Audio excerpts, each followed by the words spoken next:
Hello there, my name is Jordan Leroy Hansen, also known as Ledev, and I'm here to actually show off the Singleton weekend event from Trejo and Day9, the community event that they've been doing this weekend.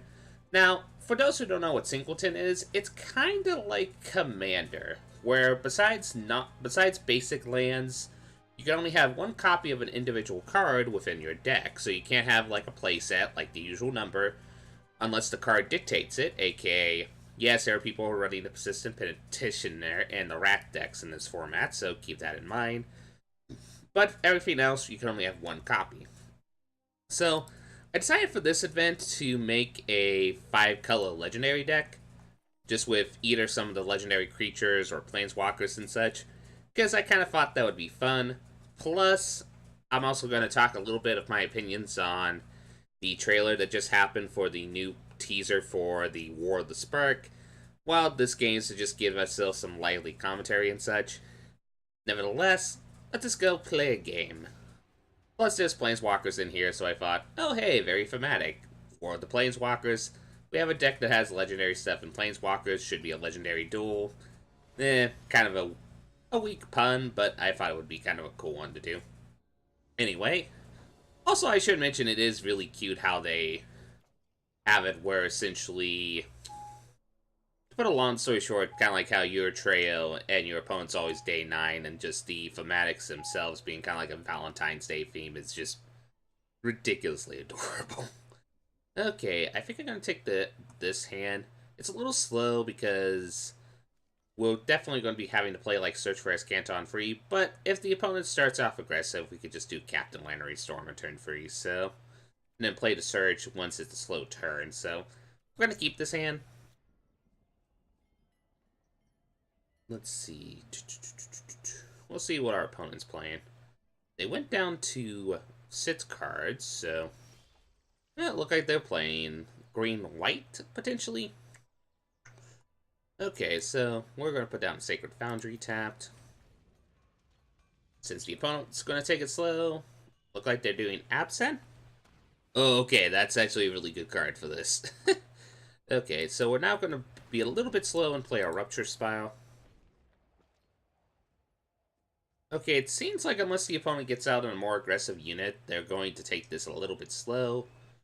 We could use this just to put in another tap land and then play a Search for Escanta. Honestly, I think what I'm going to do is play the Search for Escanta.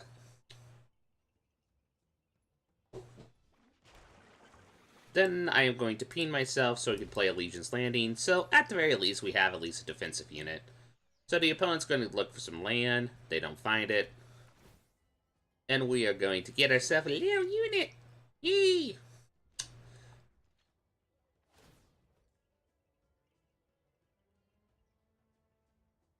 The opponent is looking for land. So yeah, it looks like an Absent shenanigans deck. Yeah, we will keep that on the library. So yeah, we're going to pay 2 life. We're going to play a Karn. We're going to -2.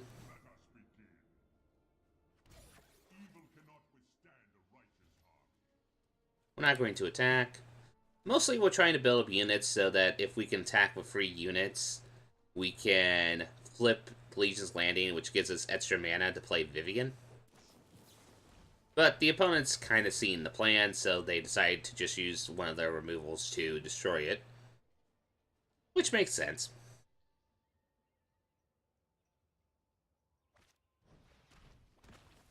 Ah, that kind of stinks. Okay, so the opponent's kind of like playing Absent shenanigans, it seems. Okay.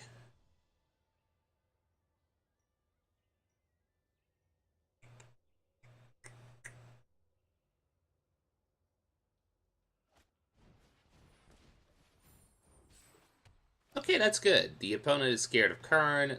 They waste their removal. I mean, it stinks that we don't have Karn, but it's not the end of the world. Plus, we have ways, once we get 5 mana, aka Vivian, to keep it, so...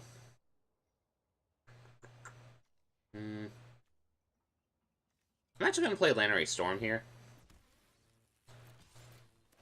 Gets ourselves a treasure. We could play Shauna, but no. What I'm going to do is essentially see if the opponent has any more removal. If they don't, then what we're going to do is turn 5 Vivian Reed, -3, destroy the Conclave Tribunal so we can get Karn back. Either create a Karn token, a draw, so we'll see what our opponent's play is here first. The main prerogative is probably going to be trying to destroy this if they can, or destroy the statue, which, okay, it was a good enough draw engine as is, so it's understandable. Though I will say, one card that if you're going multicolor that's kind of perfect for this format, Status and Statue. Just the fact that you can destroy very situational, you can use it for Death Touch for early game removal and such, it's actually just kind of a perfect card for the format. Okay, so I think we're going with our original game plan here, which is... Hello, Vivian.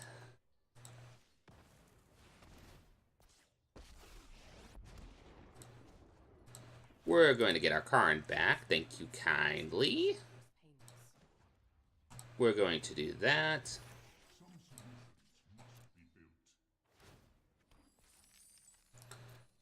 Get ourselves a treasure token, which buffs up our Karn Struct. Yee.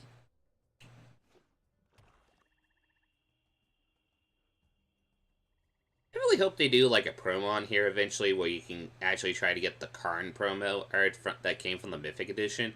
Because while the art kind of looks a little silly, it's actually a pretty cool art. It's like Karn kind of like looking with cross arms and such. It's actually kind of a cute art style. It's so tempting to want to get like that promo art, but it's like $70, so it's like, yeah. Okay, so we're probably going to be in a trap, but we'll block here. They're just wanting to take out the Vivian, which makes sense. Especially since they have a flyer now. But, oh! Look, we have legendaries. We can cast a legendary sorcery. We're going to our graveyard for obvious reasons.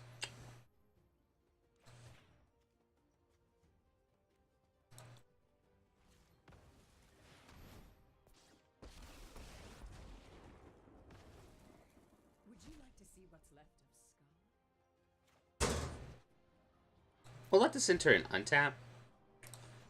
We're going to create another construct. We're now going to search for a creature or land. Well, I guess whichever shockland we want. I'll take the Watery Grave. We'll attack in, be aggressive. And the best part is we have a treasure token, so we can play Shauna.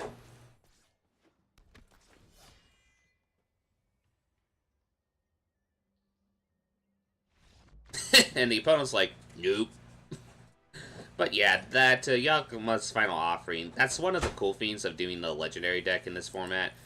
The Legendary sorceries become a lot more consistent.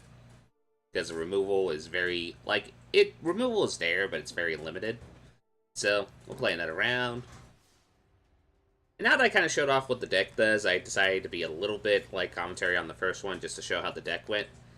Let's actually talk about that teaser. For those of you who haven't seen it, I would recommend going and seeing War of the Spark teaser trailer. That's actually kind of a cool trailer and such. And you kind of will get the contents of what I'm talking about now. So as the teaser trailer kind of showed off, there's actually going to be, at least from what it seems like, either they're going to be referencing or at least featuring a lot of Planeswalker stuff, which is kind of pretty cool. Okay, so we got a good turn 1 play. But what's kind of interesting is they're kind of going, from what it seems like, kind of Affinity War on us, where either a lot of Planeswalkers are either going to be having their final days during these events, or they're going to be losing their spark or such, which is kind of cool. It's kind of like they have it where all the stained glass of all the Planeswalkers, and then it's like a candle in the middle, and then all the lights go out and such. It's just... like, they're definitely trying to foreshadow that's kind of the end of a period, so... It'll be very interesting, at least from a lore perspective, how they're going to approach that. I don't think they're going to approach it like people are thinking, where the planeswalkers are going to, like, die or such. I think they're going to keep it safe and just make it where it's like, oh, they're going to lose their spark, which is kind of what I'm thinking they're going to do. What kind of surprised me, though, do we want to attack? Nah, not yet. What kind of surprised me, though, is of all the planeswalkers they featured, one of them was being Tybalt, so I would laugh if they have, like, a Tybalt planeswalker within the new set. Ooh, that's a good card. Ooh. Oh boy. But we do have a Vivian, so... we're not going to attack in yet, for obvious reasons. But, if we can get a land and attack for free, we will have 5 mana to cast Vivian Ooh, they're going Sultai Explorer shenanigans. I love that. Okay, so we don't get a land, but we can still at least trigger this. That way we have at least a generation of tokens if we're not doing anything. So the opponent's deciding how to block. They're probably going to block the Danifa. Or not? Oh, they probably think we have like a combat trick. Anyway, we'll make our stealth have hexproof. And now this flips, so now we definitely have enough mana for Vivian. Presuming they don't do like a mass board wipe removal. But yeah, I'm kind of curious though. It's hard because there's not much to go off on that teaser. But if I have a good hunch, what I think they're going to do is make it where... I'm really curious to see how they're going to approach it. I think the approach that they're going to try, and I'm curious if they go try it, is where the planeswalkers are going to lose their sparks. But instead of being like planeswalkers, which I think it's going to be hard because making a planeswalker-centric design set is not easy. I'm going to say that right off the bat. But what I think they're going to do is actually just make it where there's a lot of legendary creatures which are planeswalkers that lose their spark or something like that. Or one of the coolest designs that I think they could do, which if they do this design, I will give them credit where credit's due.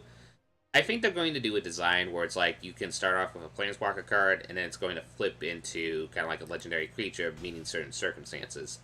I don't know if that's going to be the case. It would be cool if that was the case, but... okay. So we're going to do that. We're going to say bye-bye.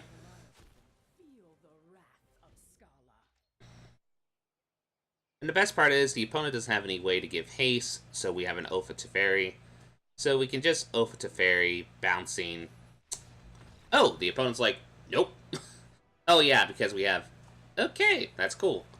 But yeah, I am still really curious how they're going to approach that, because it'll be interesting to see what they do story-wise, but I'm mostly curious to see how they're going to do the mechanics of it, because I think while Planeswalkers will be a focus in the set, I don't think they're going to be like, this is a set that's going to have 30 Planeswalkers. I would be surprised if they go with that approach. It's... balancing that would be kind of a nightmare in my personal opinion, but... well, I've seen weirder things happen in the past, so... who knows. It'll be very interesting to see how they approach this. Nevertheless, that's kind of like my quick 2 cents on that one, so let us keep on doing the shenanigans. Okay, so we're just going to play this, pay 2 life, get out a little dude.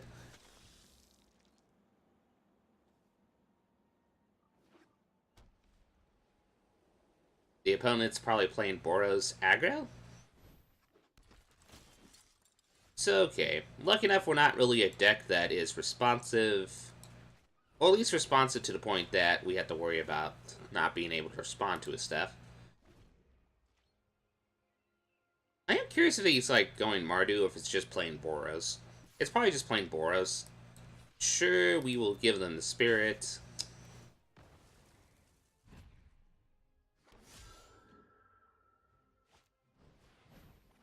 Oh, tokens! Now, this is cool. We're going to keep that in the library. We're going to pay...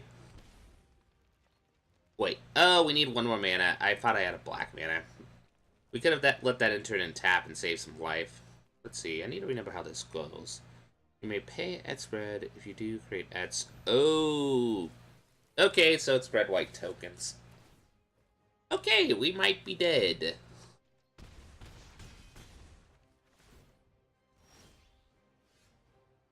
Okay, we need a response. Okay, let's do some math here. So 1, 2, 3. So 1, 2, 3. And then if they just attack, they can create 3 tokens that are attacking. 4, 5, 6.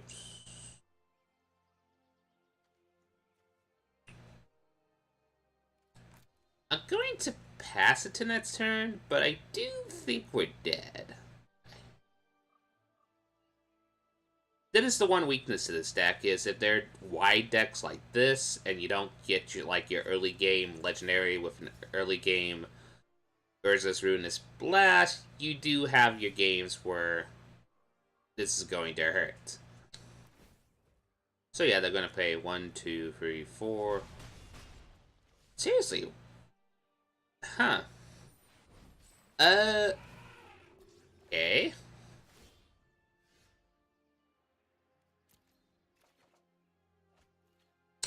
Yeah, that's game. But yeah, obviously the weakness to this deck is really, really wide, early game wide decks. And it's also one of those decks that still, if there's only one card that makes me salty for Magic, is Heroic Reinforcements. Is just, ugh. I think the only reason why I'm salty about that card is, even though I love History of Benalia as a card design, just having History of Benalia within the same set as Heroic Reinforcements, or not even the same set, more specifically within the same set standard meta, it just leads to moments like that where, yeah. That's kind of my 2 cents on that, though. Okay, so we're going to let that enter and tap. Lucky enough, this will enter and untap if we need to. Okay, so Boros shenanigans, it seems. We'll let this enter and tap. We don't have any turn 2 play, so not really any point there. Oh, green-white Celestia shenanigans? Probably like life gain matters synergies of sorts. Okay, we'll let this enter and tap. We're going to play the Black Blade Reforged because we can. And if they have, like, artifact removal, they have artifact removal, so. Also, just a fun weapon to have in an all-legendary deck.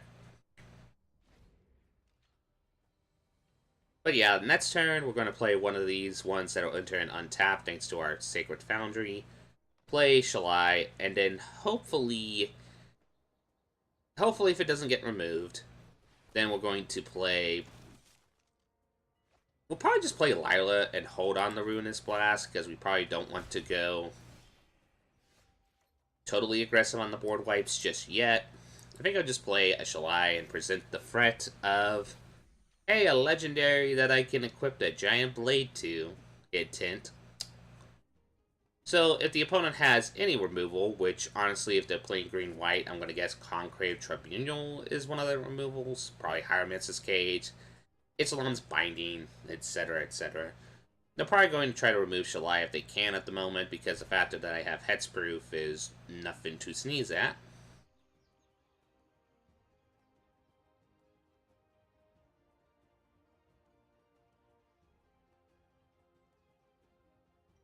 Because, yeah, I could see them just playing, like, do-do-do, play Emra, and then tap 3 creatures down and white for Concrete Tribunal. Helps them generate a token and such.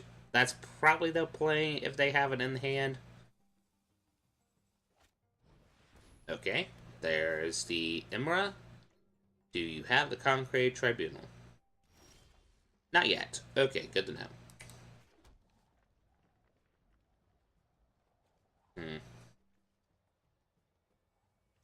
Yeah, I'm going to put the Lyra out.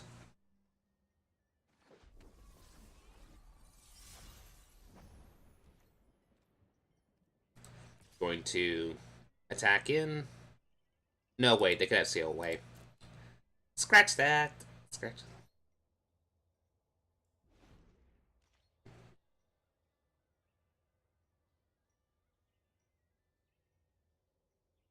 But yeah, we have 2 plays next turn. If they play out more of their cards, we can probably then now safely play the Ruinous Blast. If not, then we could probably just equip the Black Raid Reforged and just get in for a significant life swing so that we can get some life.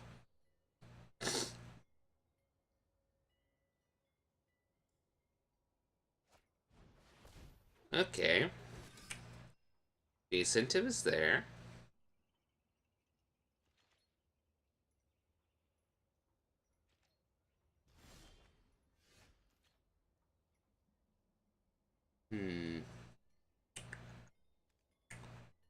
Yeah, what I think I'm going to do is let this enter and tap. Untap, I meant. And then play a Jace. We're going to +1 on Jace. We're going to equip it on Lyra.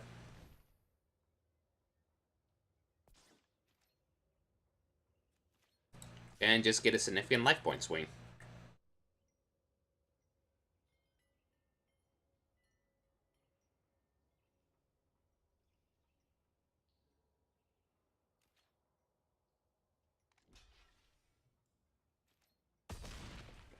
And now we are in lead life point wise, so we can use it as a resource if necessary.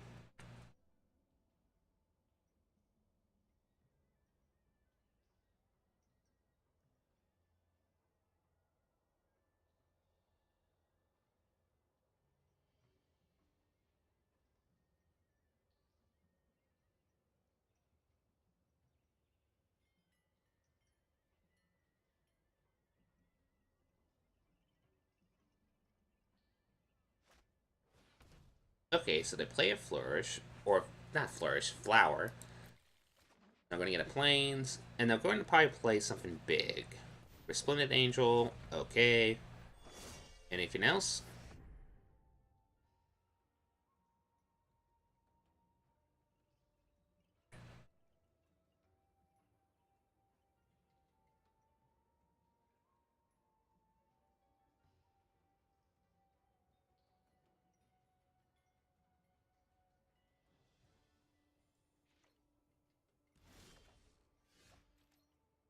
Okay, so we're going to plus on Jace again.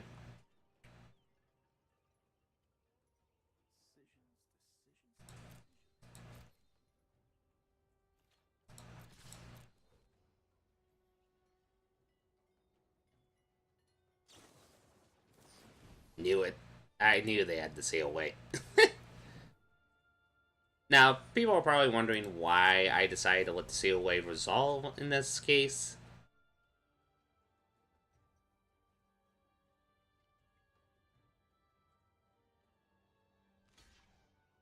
And the main reason why is because COA is not a legendary permanent. So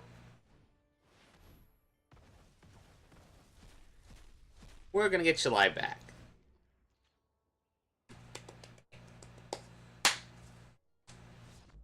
And the opponent's like, nope.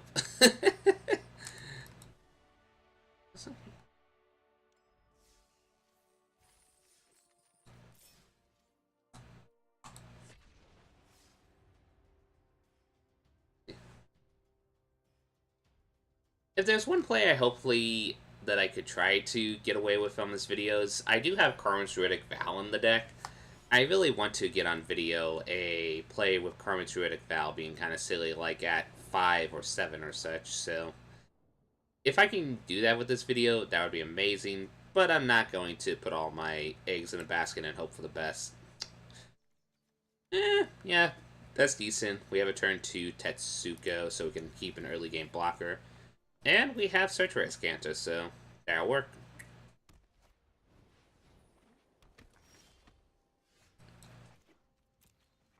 Though you can definitely tell that this is definitely the last day of the promo, since it seems like everybody's trying to play a mono-aggressive deck of sorts to try to get the wins in for the Gulta promo. Okay, we might be able to get away with it. We'll see. We're going to play Tetsuko. So yeah, now we're just going to be digging for lands, essentially, once we get Search for Escanta online.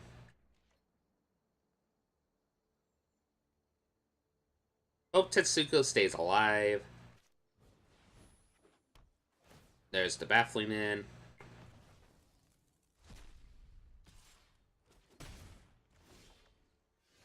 We got a clifftop retreat. That's perfect. We're just going to play our search for Escanta. And I think now we're just going to have to dig for lands. That's really what we're going to be doing here, because we already have the legendary permanents in play.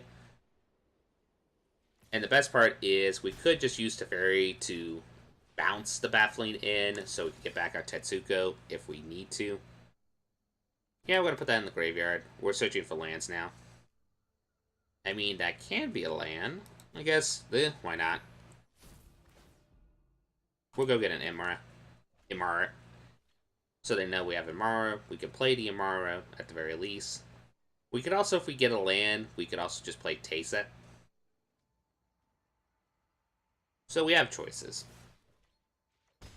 So yeah.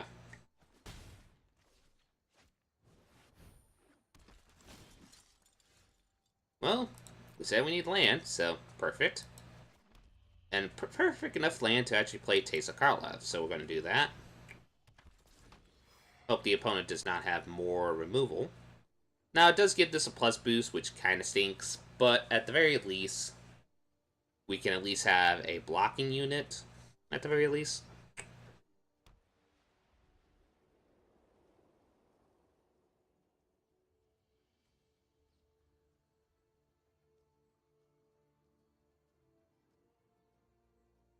We could also potentially just try to scare the opponent with Teferi to work as like a temporarily wall.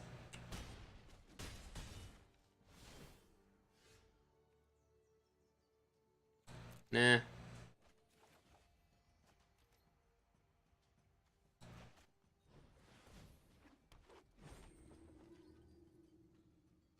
Hmm.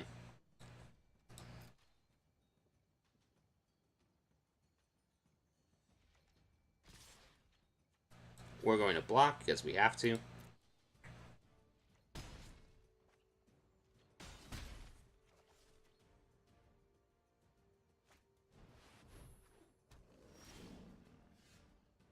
Graveyard.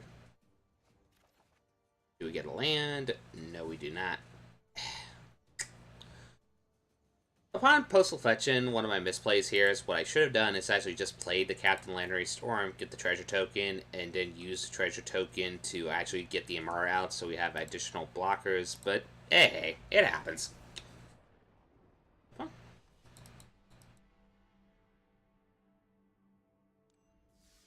So we're going to claim the prize here, which in this case it's Duress. But the main prize is, I'll probably just show it real quick, that you do get if you do complete the event is... Okay, let's go to Galta. You do get this nice promo art, Galta, which I think for many people who play like mono green shenanigans, they do kind of want the promo since it is a consistent one in the deck. Anyway, actually, since we're at it, here is the deck in all its glory. It's kind of one of those, as I said, it's kind of silly shenanigans. I will say upon post-reflection, I probably should put in more like board wipe shenanigans just to protect myself. But I already got my one Galta, which I think is just what I need, especially since I have other Galtas. I'll probably play one more match before this video ends, though, just for the heck of it. But we'll see what happens. Because like I said, I do really want to try to play Karman's Druidic Vow on video for once. Because there were times where I did get away with it while I was playing this mode without recording it. Tragic the Blathering. Okay, that's a really unique username. I'm going to give credit on that one. But there were times where I was able to get away with it and get like a significant tempo advantage. So, we have Glacial Fortress, we have Azor's Gateway for card draw engine. I say it's a keep. Plus, we have kind of like the perfect shock land and the associate check lands with it, so we're going to let this enter and tap. We're going to get Mott's Amber online.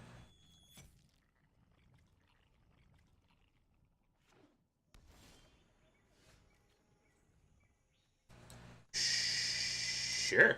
Play Glacial Fortress. We're going to play Imra, Soul of the Accord.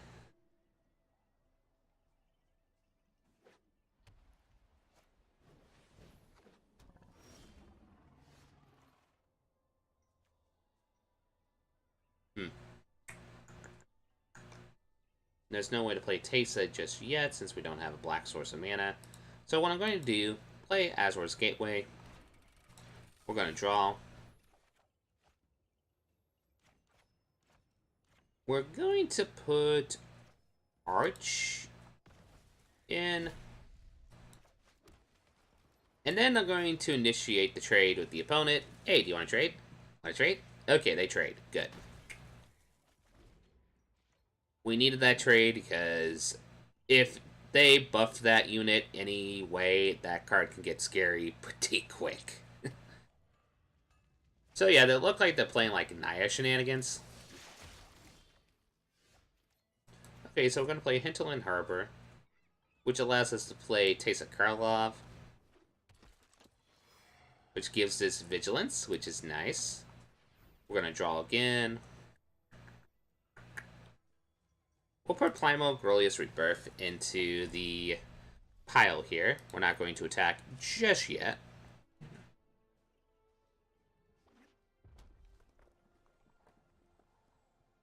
Because we have Tetsuko, so then now giving our tokens the ability to not be able to be blocked. Ah, somebody playing Guardian Project. Okay. One of the cards I should have been playing in the deck, but it kind of forbid the legendary rule. Guardian Project. Great card draw engine in the Singleton type of formats. So yeah, we're going to play that. We're going to play Tetsuko. We're going to draw again, see if we can get something.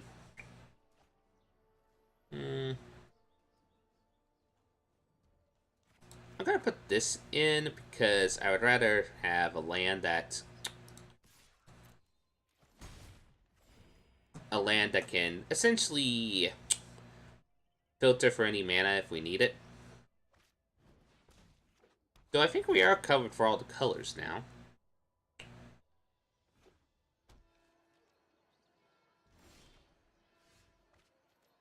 Okay, we're going to draw again.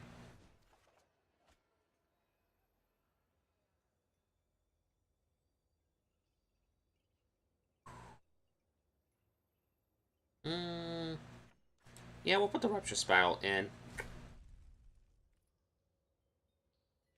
That way we can play Danifa. And then hopefully sneakily get in a Growing Lights of Itlamok, because if we can, that would be kind of funny. But I'm pretty sure, yeah, we need... Yeah, this has been like lands the matchup. So it's definitely safe to say we are not flipping this anytime soon. There's a Sundering Shaman. Lucky enough they don't have a way to give it haste. Presuming they don't run a Maximize Velocity. So we should be able to get a Growing Lights of Itlamok out, and then being able to... Sure, we will take a Glow Claw without a sweat.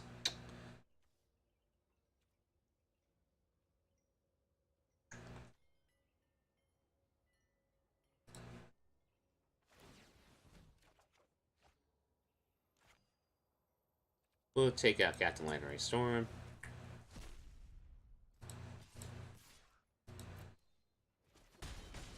And lucky enough, this flips. And now we got Gaia's Cradle. Yay!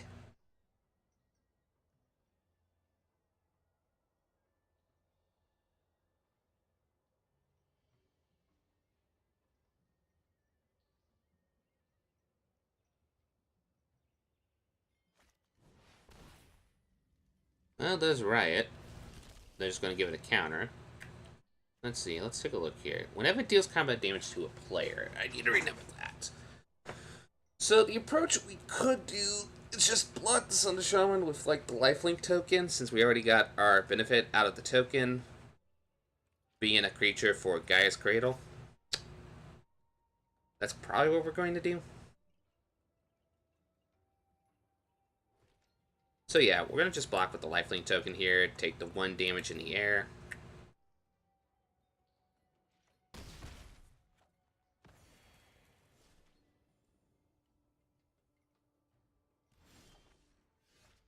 There's Dragon Skull Summit.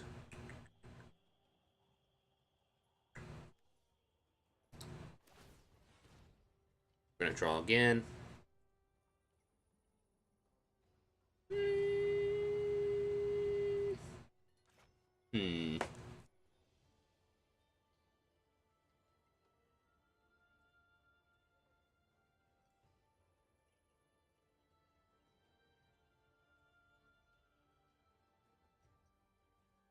Cards exile this way. We could just take out Journey to Eternity.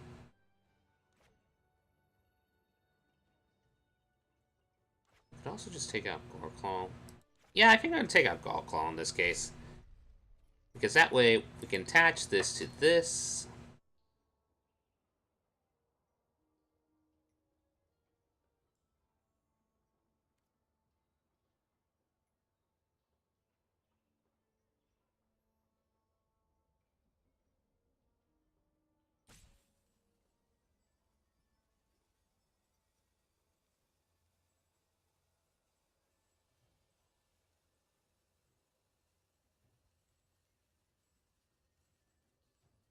Does the opponent have a Justice Strike?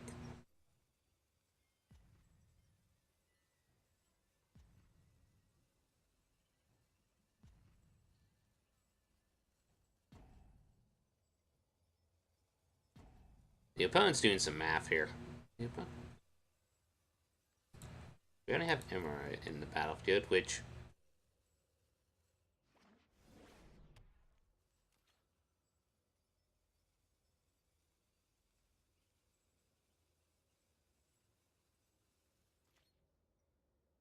we're definitely not attacking, but let's see what's in exile with the...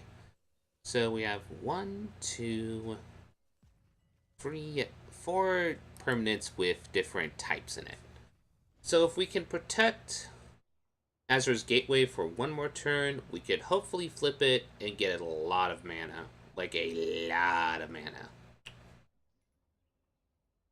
And lucky enough, we have a card we want to block with, because if we block with Danifa, we get Journey Eternity flipped, so that's actually really nice. And the opponent kind of sees our game plan. Ah, man. I was hoping like we top deck like a Carmen's Druidic Vow and such. Still, we do get our pack for the week, so, meh. I guess that's a perfect way to end the video. We'll open a pack and see what shenanigans we have. We have... Ooh!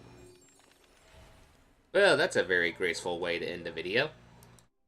Anyway, hope you enjoyed the video. This is Legenday, signing out.